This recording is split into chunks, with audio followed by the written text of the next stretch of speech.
নরেন্দ্র মোদী একথা বলেছিল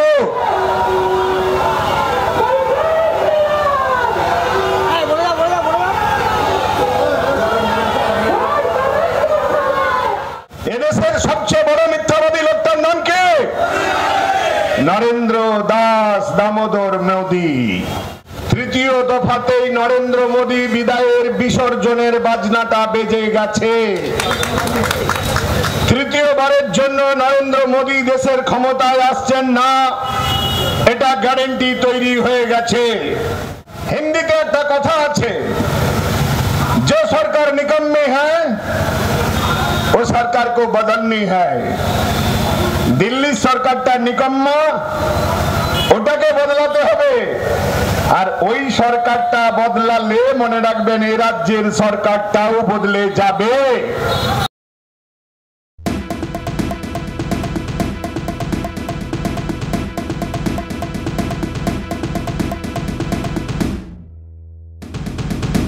শ্রদ্ধাভাজন সভাপতি,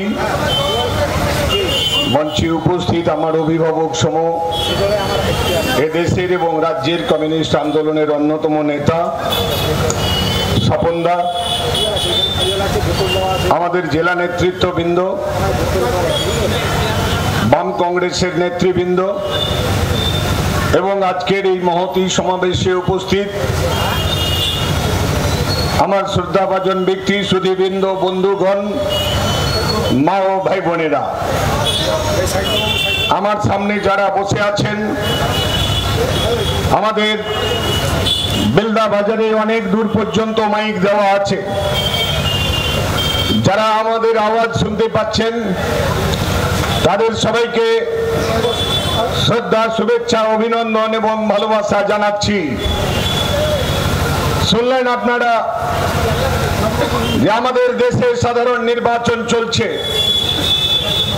প্রথম দফার নির্বাচন 19 এপ্রিল হয়েছে, দ্বিতীয় দফার নির্বাচন 26 এপ্রিল হয়েছে, তৃতীয় দফার নির্বাচন 7 মে হয়েছে, চতুর্থ দফার নির্বাচন আগামীকাল হবে। গোটা দেশের যা খবর পেয়েছি আপনাদের এই কথাটুকু বলতে পারি, চতুর্থ দফা নির্বাচন হওয়ার আগেই তৃতীয় দফাতেই নরেন্দ্র মোদী বিদায়ের বিসর্জনের বাজনাটা বেজে গেছে। তৃতীয়বারের জন্য নরেন্দ্র মোদী দেশের ক্ষমতায় আসছেন না, এটা গ্যারান্টি তৈরি হয়ে গেছে। গোটা দেশ জুড়ে মানুষ মোদী সরকারকে বদলানোর জন্য তারা প্রস্তুতি গ্রহণ করেছেন। কেন মোদীকে বদলাতে হবে?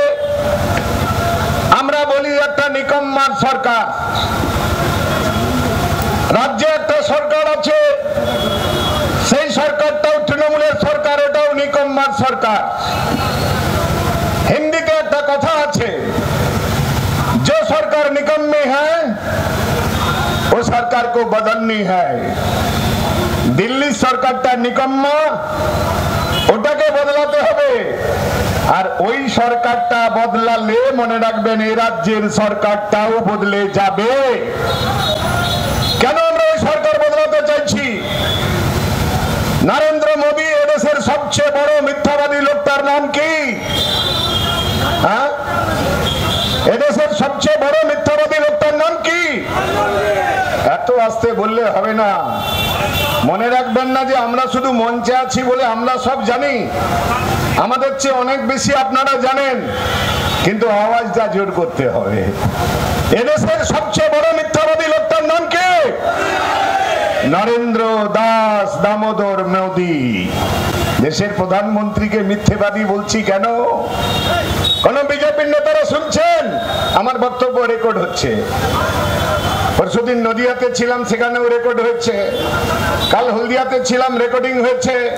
আমি চ্যালেঞ্জ করে বলছি, দেশের প্রধানমন্ত্রীকে মিথ্যাবাদী বলছি। হিম্মত থাকলে বিজেপি আমার বিরুদ্ধে মামলা করুন, পুলিশ আমাকে গ্রেপ্তার করুন, আদালতে হাজির করুন। আদালতে তোরাল পড়ে ম্যাজিস্ট্রেট আমাকে জিজ্ঞেস করবে, আপনি দেশের প্রধানমন্ত্রীকে মিথ্যাবাদী বলছেন কেন? আমি ম্যাজিস্ট্রেটকে বলবো আমাকে 8 ঘন্টার সময় দিতে হবে। আমার মোবাইলে নরেন্দ্র মোদীর বক্তৃতার 3টে বক্তব্য শোনাবো। প্রথম বক্তব্যটা কি? প্রথম বক্তব্যটা নরেন্দ্র মোদী পাটনায় গিয়ে 2014 সালে বক্তৃতা করছেন, ভাইও बहनों मैं सत्ता में आने का 6 महीने का अंदर देश में महंगाई कम हो जाएगा। ক্ষমতায় আসার 6 মাসের মধ্যে আমি জিনিসপত্রের দাম কমিয়ে দেব, এই কথা নরেন্দ্র মোদী বলেছিলেন। কমেছে মায়েরা? জিনিসের দাম কমেছে? হ্যাঁ কমেছে। নরেন্দ্র মোদী যেদিন ক্ষমতায় আসে 1 লিটার ডিজেলের দাম ছিল 46 টাকা, এখন সেটা 100 ছুঁয়ে গেছে। নরেন্দ্র মোদী যেদিন ক্ষমতায় আসে 1 লিটার পেট্রোলের দাম ছিল 53 টাকা, 104 টাকা হয়ে গেছে। নরেন্দ্র মোদী যেদিন ক্ষমতায় আসে মনে রাখবেন কেরোসিনের দাম ছিল 32 টাকা, হয়ে গেছে 100 টাকা। নরেন্দ্র মোদী যেদিন ক্ষমতায় আসে, নরেন্দ্র মোদী যেদিন ক্ষমতায় আসে, নরেন্দ্র মোদী যেদিন ক্ষমতায় আসে, নরেন্দ্র মোদী যেদিন ক্ষমতায় আসে সেদিন মনে রাখবেন নরেন্দ্র মোদী যেদিন ক্ষমতায় আসে 1 সিলিন্ডার গ্যাসের দাম ছিল 444 টাকা, এখন সেটা 860 টাকা দিয়ে আপনাকে কিনতে হচ্ছে। নরেন্দ্র মোদীর মতো এত বড় মিথ্যাবাদী লোক এদেশে নেই। মিথ্যা নাম্বার 1। মিথ্যা নাম্বার 2 কি?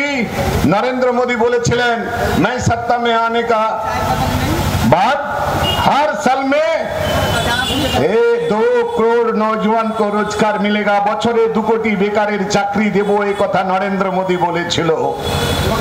20 কোটি 10 বছরে বেকারের চাকরি হওয়ার কথা। আমি আপনাদের বলতে পারি গোটা দেশে 14 কোটি ছাঁটাই হয়েছে, নতুন করে কর্মসংস্থান হয়নি। রেলের নিয়োগ বন্ধ, পোস্ট অফিসের নিয়োগ বন্ধ, ব্যাংকের নিয়োগ বন্ধ, কেন্দ্রীয় সরকারের সব দপ্তরে নিয়োগ বন্ধ হয়ে গেছে। নরেন্দ্র মোদী কথা রাখেনি। মিথ্যা নাম্বার 3 নম্বর মিথ্যাটা কি? নরেন্দ্র মোদী বলেছিলেন 2014 সালে আমি ক্ষমতায় এলে নরেন্দ্র মোদী বলেছিলেন যে আমি ক্ষমতায় এলে হচ্ছে আপনাদের ব্যাংক অ্যাকাউন্টে হচ্ছে 15 লাখ টাকা চলে যাবে, এই কথা বলেছিল নরেন্দ্র মোদী। নরেন্দ্র মোদী একথা বলেছিল। নরেন্দ্র মোদী একথা বলেছিল।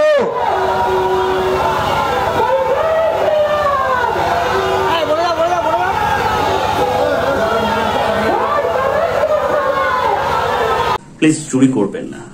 একজন কন্টেন্ট ক্রিয়েটার অত্যন্ত কষ্ট করে তার কাজকে এগিয়ে নিয়েছে, তাই তার কাজকে সাপোর্ট করুন, তার কাজকে ভালোবাসুন, কিন্তু তার কাজ নিজের চ্যানেলে তুলে দেবেন না, কারণ জানবেন পাইরেসি কিন্তু একটা অত্যন্ত দণ্ডনীয় অপরাধ।